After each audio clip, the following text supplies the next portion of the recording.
Hə, indi mən başa düşə bilmirəm. Hər videoda biz belə yer dəyişdirəcəyik.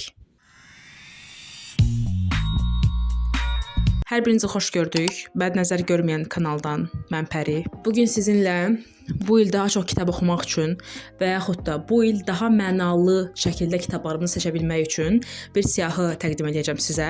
Bu siyahı yalnız mən şəxsi olaraq deyil, Maşının Nəbzi təşəbbüsü ilə bərabər bu siyahını sizlə bölüşmək istəyirik. Çünki bu siyahının hər bir punktunda biz istəyirik sizi düşündürək və sizə sual verdirək. Nəinki sizə bu arada bu siyahını əvvəlcə ondan başlamalıyam ki, keçən il mən bəlkə bir 15-20 kitabı yarımçıq qoymuşam, oxumamışam, bitirməmişəm və yaxud da Maşının Nəbzi üçün yazı hazırlayanda kitabların hər hansı bir mənə lazım olan hissəsini, mənə lazım olan bölmələrini, mənə lazım olan fəsillərini oxuyub yarımçıq qoyuram. Da mənim yarısında olduğum və yaxud da bitirməyə çox yaxın olduğum bəzi kitablarım var ki, hazırda Berlində, çamadanımda məni gözləyirlər. Və ona görə də istədim ki, belə bir özümə challenge eləyim. Challenge sözünün hələ də Azərbaycan dilində versiyasını bilmirəm, heç yerdə görməmişəm.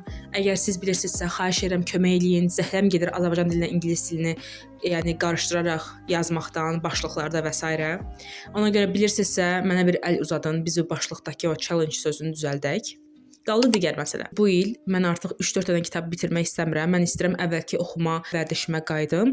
Əvvəlki dediyimdə çox zaman indi komikslərlə bərabər və s. 20-25 kitab idi maksimum. Amma bu da mənim üçün okeydir. Yəni mən bilirəm ki, mən bir ilə 100 kitab bitirəcək qədər bir həyat axıcılığım yoxdur. Ona görə də mən istəyirəm ki, bu kitabla biz həm düşünərək kitablarımızı seçək, həmçinin də bəlkə biraz mühakiməli yanaşdığımız kitablara bir şans verək. Onu da qeyd edeyim ki, bu siyahını mən indi sizlərə təqdim edirəm. Amma 2026-cı il inşallah ki bitmədən mən oxuduğum, bu siyahıya uyğun olaraq oxuduğum kitabları bir də sizinlə bölüşəcəm. Və əlbəttə ki, kitabların, deyək, reviewlarını. Çünki onsuz da kitab oxumaq, nəzəriyyələr oxumaq, araşdırmalar oxumaq, məqalələr oxumaq mənə xoş olan bir şeydir.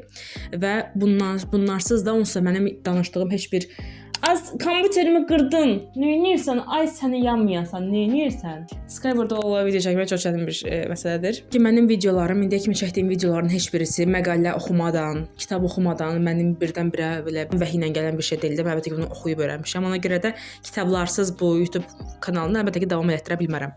Ona görə də fikirləşdim ki, nəyə görə də kitablarla bağlı bir neçə üzr istəyirəm. Pişiyim orada ananas sokundan içmək istəyir. Kitablarsız bu kanalı davam etdirə bilmərəm əlbəttə. Çox uzatmadan keçək siyahıya.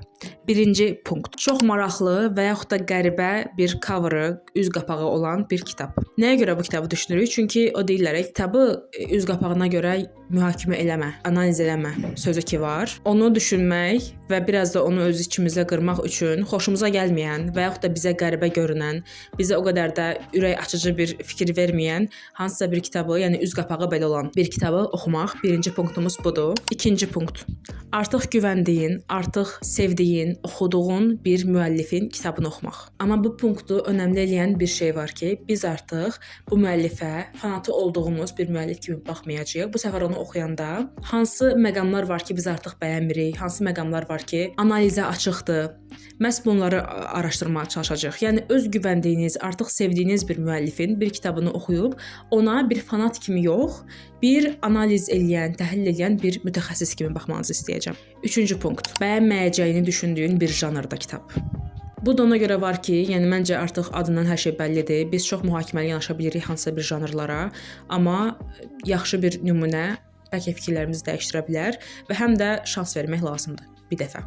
Mən çox bunu edirəm. Məsələn, bəyənməyəcəyimi düşündüyüm bir şeyə belə baxıram ya da izləyirəm ya da oxuyuram ki, altını boş saxlamayım da, altını dolu saxlayaraq bundan xoşlanmamağa davam edeyim. Dördüncü punkt. Uzun zamanda oxumağı planlaşdırıb oxuya bilmədiyin bir klassika. Bu il o ildir. O klassikanı biz bu il oxuyacağıq. Məsələn, mən artıq yanvarda onu bitirmişəm. İndi bilmirəm bu punktda əlavə gələcəkmi, amma Yevgeniy Zamyatinin Biz kitabını oxudum. Çünki uzun zamandan oxumaq çox istirdim. Ümumiyyətlə çox istədiyim, oxumaq istədiyim klassiklər çoxdur əlbəttə. Amma bu il ilk əlimə düşən, bu arada İçərişəhər Book Cafe-dən həftəsinə 1 manat verərək icarəyə götürmüşdüm o kitabı. Bu kitab haqqında mən 2026-cı ilin sonunda inşallah Allah bizə ömür versə, əlavə bir video çəkib onsuz da bu siyahı haqqında danışanda da kitab haqqında danışacağam. 5 adında nömrə olan, ədəd olan bir kitab. Bunu nəyə görə? Sadəcə maraqlı olsun deyə. 6. İndiyə kimi səni mühakimə elədiyin və çox da sevmədiyin bir bestseller kitab, yəni çox satılan bir kitab. Əslində yenə də tənqidi və analiz etmə, yəni nöqteyi nəzərindən istədim ki, bunu əlavə edeyim siyahıya. Çünki mənim də yəni görəndə belə də üzümü turşutduğum bir çox bestseller, çox satılan kitablar var. Amma yenə də bəlkə bir-ikisinə biz şans verə bilərik deyə düşündüm və biz bu bestseller olan kitabları oxuyanda onları bir ədəbiyyat nöqteyi nəzərindən yox, həmçinin də media nöqteyi nəzərindən analiz edəcəyik ki, ümumiyyətlə bu kitablar nəyə görə bestsellerlərdir? Yəni nə baş verdi ki, bu kitab bu janrından, müəllifin çox tanınmağından və ya da tanınmağından, yəni müxtəlif punktlara baxmayaraq bu kitab birdən-birə çox satan bir kitab oldu. Nəyə görə? Hansı səbəbdən? 7. İndiyə kimi heç olmadığın yerdə baş verən bir Hə də, bunu necə qısaltmaq olar? İndiyə kimi olmadığın bir yerdə baş verən bir kitab. Yəni hekayəsi sənin indiyə kimi olmadığın bir yerdə baş verən kitab. Bəli. Bu punkt nə üçün var? Çünki biz bəzən hadisələrə baxırıq, amma hadisələrin ətrafında baş verən ünsürlərə, orada olan nüanslara baxmırıq. Amma nəticəsində həmin hadisənin orada baş verdiyi, nə üçün baş verdiyi, hansı səbəbdən baş verdiyi və yaxud da necə nəticələndiyi, bunların hamısı onun baş verdiyi yerlə birbaşa əlaqəli olur çox zaman. Bu punkt ona görə var ki, biz heç olmadığımız bir yerdə baş verən hadisəni oxuyanda və onu analiz edəndə anlayacağıq ki, həmçinin də vaxtımız olacaq öyrənməyə ki, həmin yerdə həmin hadisə baş verən vaxt, həmin hekayə baş verən vaxt nə baş verib, siyasi, iqtisadi, sosial olaraq nələr olur və yaxud da müəllif nələr olduğunu bizə çatdırmağa çalışır. 8. Bizim həyatımızdan fərqli olan bir insanın həyatı haqqında memuar. Bu da artıq adından bəllidir, ətraflı izaha ehtiyac yoxdur. Sadəcə olaraq onsuz da memuarların bir çox mənə gəlir, istər-istəməz bizim həyatımızdan fərqlənir, çünki biz sadə insanlarıq. Amma 100% ki, bizim həyatımızdan tam fərqlənən, yəni 180 dərəcə fərqlənən bir çox həyatlara işıq tuta bilərik bu punkt sayəsində. 9. Dostluğun sevgi hekayəsindən daha yaxşı və daha vurğulu bir şəkildə danışıldığı kitab. Dediyim kimi, əslində bu da öz-özünü ifadə edən bir punktdur. Ona görə ətraflı bir şey demək istəmirəm. Sadəcə olaraq istərdim biz həm də analiz eləyək ki, nəyə görə sevgi haqqında hekayələr, kitablar bu qədər çoxdur, amma dostluq haqqında bir o qədər də çox deyil. Və əgər bu mövzu haqqında ətraflı araşdırmaq istəsəz, bu mövzunu daha dərindən getmək istəsəz, Herman Hessenin bir çox kitabı dostluq haqqında çox-çox maraqlı perspektivlər təqdim edir. Həmçinin də insanın öz inkişafı haqqında. 11-ci kitab. İnsanların haqqında çox müzakirə elədiyi bir kitab. Məsəl üçün, Azərbaycanda çox bəyənilsə belə, dünya ədəbiyyatında çox tənqid edilən həmçinin və müxtəlif insanların, müxtəlif qrupların müxtəlif cürə şərh elədiyi bir kitab var. O da Homo Sapiens kitabıdır. Nəyə görə? Çünki Yəhudi ağ bir kişi tərəfindən yazılıb və əlbəttə ki, müəlliflərin qərəzləri bəzən onların hər hansı bir mövzuya çox səthi baxmaqlarına səbəb ola bilər. Buna görə də bu kitabı səthi olmaqla günahlandırırlar və mən də əslində indiyə kimi oxuduğum reviewlardan belə başa düşürəm ki, yəni səthi olduğunu demək üçün əslində insanların çox yaxşı sübutları var. Ona görə bir də mən özüm oxumaq istəyirəm. Ümidvaram bu il ərzində oxuya biləcəm. 12-ci punkt, birinci ingiliscə deyəcəm adını, daha sonra isə onu açıqlayacağam. An Underdog Story dediyimiz hekayələr qrupuna daxil olan bir kitab istəyəcəm sizdən, oxumanızı istəyəcəm daha doğrusu. Bu nə deməkdir? Underdog keçən əsrdə it döyüşlərində altda qalan və yarış başlamadan artıq uduzacağı bəlli olan itlərə verilən ad imiş və Underdog Story də deyəndə nəyə nəzərdə tuturuq? Yaxşı olar ki, bu termini istifadə etmək ümumiyyətlə nəsə, o nəzərdə tuturuq ki, yəni struktural çatışmazlıqlar, imtiyazsızlıqlar və imkansızlıqların fonunda kiminsə nəyisə bacarması. Yəni, mən belə dağı aşdım, belə getdim, belə gəldim, Allah da hamının canını sağ eləsin, hər şey bombadır. Yox, daha çox insanların əllərindən alınan hüquq və imkan və imtiyazlara baxmayaraq nəsə bacaran insanlarla, icmalarla, hekayələrlə bağlı olan kitablar. Bu sizə biraz bəlkə daha çətin anlaşıla bilər və yaxud da bu mövzu haqqında kitab tapmaq, amma ümumi olaraq mövzu budur. Uğur hekayəsinin fonunda struktural, yəni siyasi, iqtisadi boşluqları göstərən hekayələrin olduğu kitablar. Yəni Elon Musk'ın uğur hekayəsi yoxdur, başa düşürsüz? Hansısa bir işçi sinfinə mənsub olan bir şəxsin çətinliklə yuxarı qalxması, heç kimi tanımadan, şərəfsizlik eləmədən uğur qazanması, başa düşürsünüz nə demək istəyirəm? Yəni yoxsa Steve Jobs falan yox da. Çox uzun danışdım. 13. Forması ən az kontenti qədər vacib olan bir kitab. Nə demək istəyirəm burada?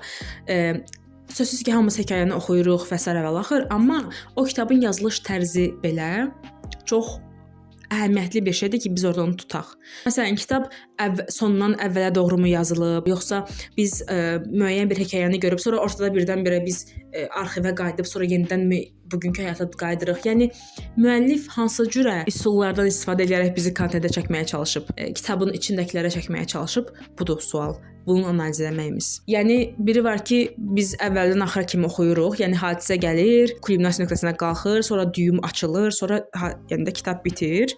Bu normal, yəni kitab işləyişidir, prosesidir. Məsələn, bununla bağlı bir misal verim. Mənim ən sevdiyim kitablardan ya da biri olan Mülksüzlər kitabında biz tək sayda olan fəsillərdə bir planetdəyik. Cüt sayda olan fəsillərdə isə başqa bir planetdəyik və hər bir şey paralel şəkildə baş verir. Biz oxuyuruq bir kainatdan, sonra ikinci fəslə keçirik, tamamilə başqa kainata, sonra üçüncü fəslə keçirik, birinci fəsildəki eyni kainatda. Başa düşdünüz nə demək istəyirəm? 14. Yenidən oxumağın sizdə tamamilə fərqli fikirlər oyadacağı bir kitab. Mən artıq bu kitabı bilirəm. Bu kitab da Ərmiş kitabıdır. Halil Cibran tərəfindən yazılmış. Ərmiş də mən türk dilində oxuyuram. Çox əla bir kitabdır və düşünürəm ki, onu yenidən oxumaq mənə çox şey qazandıra bilər bir daha. Və 15-ci punkt. İstehlakçılığın başına daş düşməsin deyə evdə qalan, yəni bizim sahib olduğumuz, amma indiyə kimi üzünü açmadığımız bir kitab. Bu il o evimizdə qalan amma oxumadığımız kitabları oxuyacağıq. Bəli, bu il sən və mən oxuyacağıq. İlin sonunda inşallah dediyim kimi ölməsək qalsaq 2026-cının sonlarına doğru bu siyahı ilə bağlı, bu challenge ilə bağlı çox istəyirəm ki, bir video çəkim və oxuduğum kitabları bura yığım. Yığa bilməyəcəm böyük ehtimalla, çünki ya icarəyə götürürəm, ya onlayn oxuyuram, ya ölkə dəyişirəm. Nəysə. Ya evimdən didərgin düşürəm, belə deyim. Ölkə dəyişirəm, biraz bəlkə sizə şey gəlir. Ölkə dəyişirəm, amma evimdən didərgin düşürəm. Bəli. Evimdən didərgin düşürəm, ona görə də inanmıram belə qalaq-qalaq topalayıb kitablarımı belə bu il oxuduqlarım kimi sizə təqdim edə bilim. Könül istərdə eləyim. Amma 100% şəkillərini ora buraya yerləşdirəcəm və həmin o video ilə bağlı paylaşım eləyəndə və siz də ümid edirəm ki, bu siyahı ilə bu ilki kitablarınızı oxusaz, belə bir sual yaranmağını istəyirəm sonda ki, bu dediyimiz punktlara uyğun hansı kitabı seçiriksə, onları niyə görə seçdik? Nə üçün ağlımıza həmin kitablar gəldi? Medianın bunda rolu nədir? Sosial medianın rolu nədir? Alqoritmlərin rolu nədir? Ümumiyyətlə varmı belə bir rolu? Çünki dediyim kimi, məsəl üçün Homo sapiens kitabı ilə bağlı artıq mənim hansısa bir fikrim var. Məsələn, alqoritmi mənə göstərib xeyli onunla bağlı kontent. Və mediada öz yerində, dediyim kimi, Azərbaycan mediası, Azərbaycandakı sosial media istifadəçiləri bu kitab haqqında çox yaxşı fikrə sahibdirlər, çox yüksək qiymətləndirirlər, amma görək. Məsələn, siz də seçəcəyiniz kitablarla bağlı nə düşünürsünüzsə, yazsanız əla olar.